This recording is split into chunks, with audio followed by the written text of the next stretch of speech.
Hello friends, welcome to Tamizhan'S kitchen. இன்னைக்கு நம்ம சேனல்ல பரோட்டாவும் சால்னாவும் ரோட்டு கடை டேஸ்ட்ல எப்படி செய்யறதுன்னு பார்க்கலாம். வாங்க வீடியோக்குள்ள போய் பார்ப்போம்.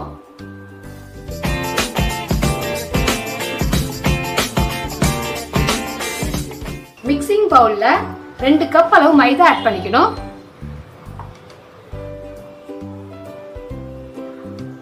அடுத்து இதோட 1/2 ஸ்பூன் அளவு உப்பு ஆட் பண்ணிக்கலாம். ஃபர்ஸ்ட் இந்த உப்பையும் மைதாவையும் நல்லா மிக்ஸ் பண்ணி விட்டுக்கலாம்.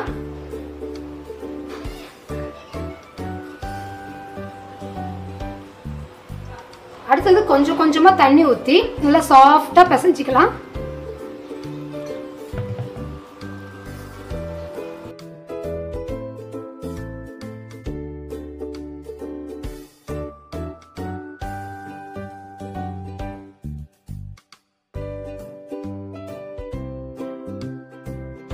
நம்ம எவ்வளோக்கு எவ்வளோ சாஃப்டாக பிசைகிறோமோ அவ்வளோக்கு அவ்வளோ புரோட்டா வந்து நல்லா வரும். அதனால நீங்கள் முடிஞ்ச அளவு சாஃப்டாக பிசைஞ்சுக்கோங்க. இப்போ ஓரளவு பிசைஞ்சாச்சு. இதில் 1 ஸ்பூன் அளவு ஆயில் ஆட் பண்ணிக்கலாம். இப்போ இந்த ஆயிலோட திரும்ப நல்லா பிசைஞ்சு விட்டுக்கலாம்.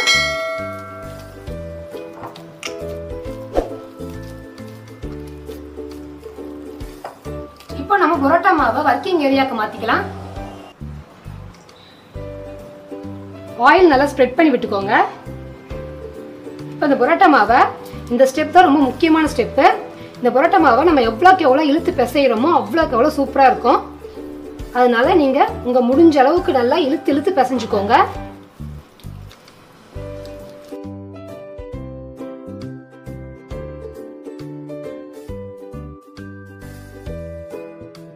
இப்போ பாருங்க மாவு வந்து நல்லா பிசைஞ்சாச்சு. உங்களுக்கு ப்ரெஸ் பண்ணி காட்டுறேன் எவ்வளோ சாஃப்டாக இருக்குன்னு.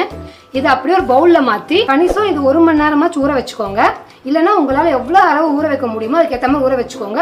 எவ்வளோக்கு எவ்வளோ ஊற சாஃப்டாக இருக்கும் புரோட்டா. இது மேலே கொஞ்சமாக ஆயில் ஊற்றி ஸ்ப்ரெட் பண்ணி விட்டுக்கோங்க ஆயிலை. அதே மாதிரி காற்று போகாத அளவு ஒரு துணியை போட்டு டைட்டாக க்ளோஸ் பண்ணி விட்டுக்கோங்க.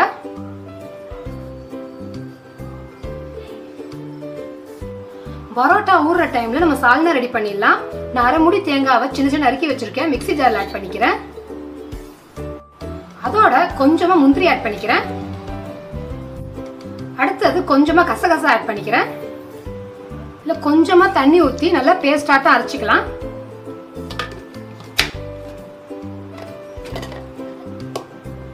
கடாயில 5ல இருந்து 6 ஸ்பூன் அளவு எண்ணெய் ஆட் பண்ணிக்கோங்க. சால்னாக்கு எண்ணெய் அதிகமாவே தேவைப்படும். எண்ணெய் காஞ்சனே கொஞ்சமா பட்டை, 5ல இருந்து 4 லவங்கம், கொஞ்சமா சோம்பு, அன்னாச்சி பூ, 3 ஏலக்காய். ஸ்பைசஸ் எல்லாம் பொரிஞ்சிட்ட அப்புறம் 2 வெங்காயத்தை நீட்டா கட் பண்ணி வச்சிருக்கேன். அதை ஆட் பண்ணியிருக்கேன். அடுத்தது காரம் எப்படி தேவையோ அதுக்கேற்ற மாதிரி பச்சை மிளகாய் ஆட் பண்ணிக்கிறேன். வெங்காயத்தை நல்லா வதக்கிக்கணும்.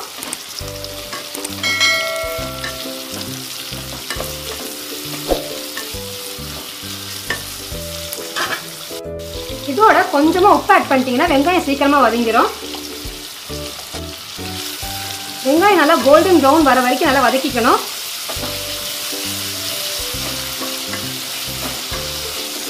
வெங்காயம் இப்ப நல்லா வதங்கிருச்சு. அடுத்தது 1 ஸ்பூன் அளவு இஞ்சி பூண்டு பேஸ்ட் ஆட் பண்ணிக்கணும். இஞ்சி பூண்டு பேஸ்டோட பச்சை வாசனை போற அளவு வதக்கிக்கணும்.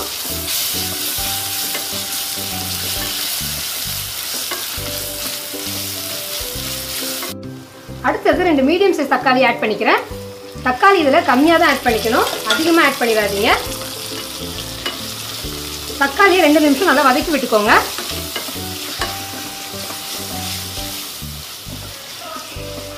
அடுத்தது நம்ம மசாலா ஆட் பண்ணிக்கலாம். 1/4 ஸ்பூன் அளவு மஞ்சள் பொடி ஆட் பண்ணிக்கணும்.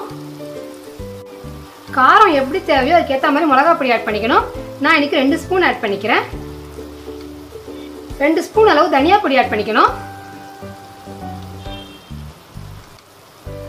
இது நல்லா கலரி விட்டுக்கோங்க.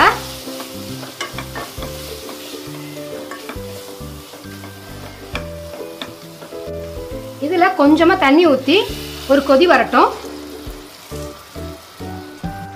இப்போ பாருங்க ஒரு கொதி வந்துருச்சு. அடுத்தது கொத்தமல்லி புதினாவை ஆட் பண்ணிக்கலாம். கம்பல்சரி புதினா இருந்தே ஆகணும், அப்போதான் வந்து அந்த சால்னாவோட டேஸ்ட் நல்லா இருக்கும். லைட்டாக கலரி விட்டுக்கோங்க. நான் 1.5 ஸ்பூன் அளவு கடலை மாவு எடுத்து வச்சிருக்கேன். இதில் கொஞ்சமாக தண்ணி ஊற்றி கட்டி இல்லாத மிக்ஸ் பண்ணிக்கணும்.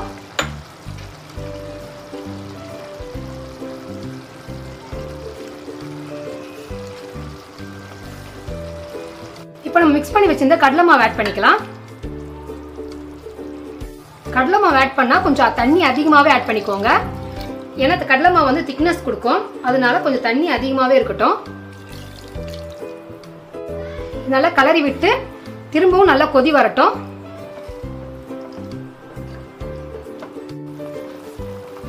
இப்போ சால்னா வந்து நல்லா கொதி வர ஆரம்பிச்சிருச்சு. இந்த ஸ்டேஜில் வந்து நம்ம அரைச்சி வச்சிருந்த தேங்காய் பேஸ்ட் ஆட் பண்ணிடலாம். இதோட தண்ணியும் மிக்ஸ் பண்ணி ஆட் பண்ணிக்கலாம். இதில் தேவையான உப்பு ஆட் பண்ணிக்கலாம்.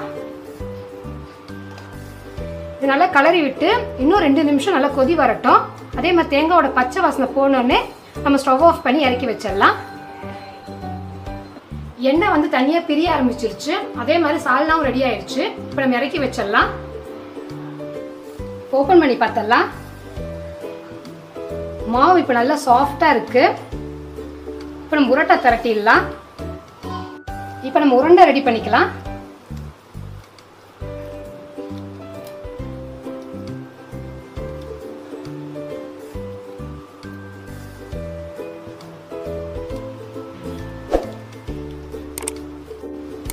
மாவை இப்போ உருண்டையா பிரிச்சாச்சு. இப்போ நம்ம திரட்டிக்கலாம். மாவை கையிலே இந்த மாதிரி திரட்டிக்கலாம்.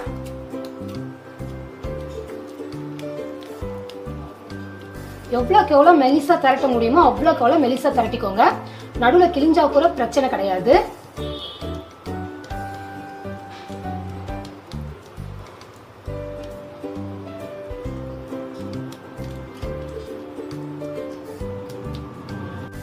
இந்த மாவை எடுத்துடலாம்.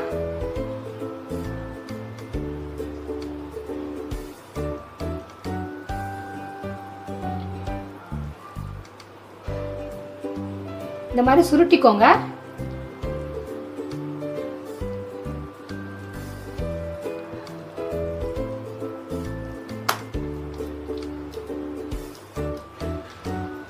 லைட்டா அமுத்தி விட்டுக்கோங்க. மீதி இருக்கிற மாவும் இதே மாதிரி ரெடி பண்ணிக்கலாம். தோசை தவால எண்ணெய் ஆட் பண்ணிக்கணும்.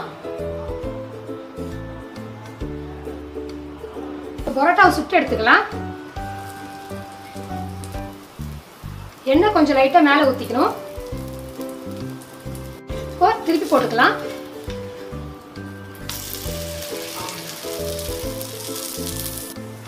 திரும்பவும் கொஞ்சம் எண்ணெய் ஊத்திக்கலாம். இப்போ ரெடி ஆயிடுச்சு. நம்ம தனியா எடுத்து வச்சிடலாம். பரோட்டா சூடா இருக்கும் போதே இந்த மாதிரி தட்டி விட்டுக்கோங்க.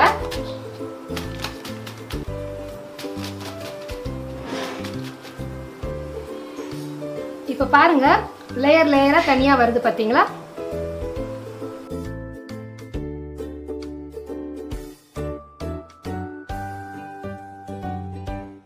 ரொம்பவே சூப்பரான, அதுவும் ரோட்டுக்கடை டேஸ்ட்ல புரோட்டாவும் சால்னாவும் ரெடி ஆயிடுச்சு. இது நீங்க வீட்ல கண்டிப்பா ட்ரை பண்ணி எப்படி இருக்குன்னு கமெண்ட் பாக்ஸ்லயும் கமெண்ட் பண்ணிருங்க. இது வரைக்கும் எங்க சேனல் சப்ஸ்கிரைப் பண்ணாதவங்க சப்ஸ்கிரைப் பண்ணுங்க. அப்படியே கூட இருக்க பெல் ஐகானையும் பிரஸ் பண்ணிருங்க.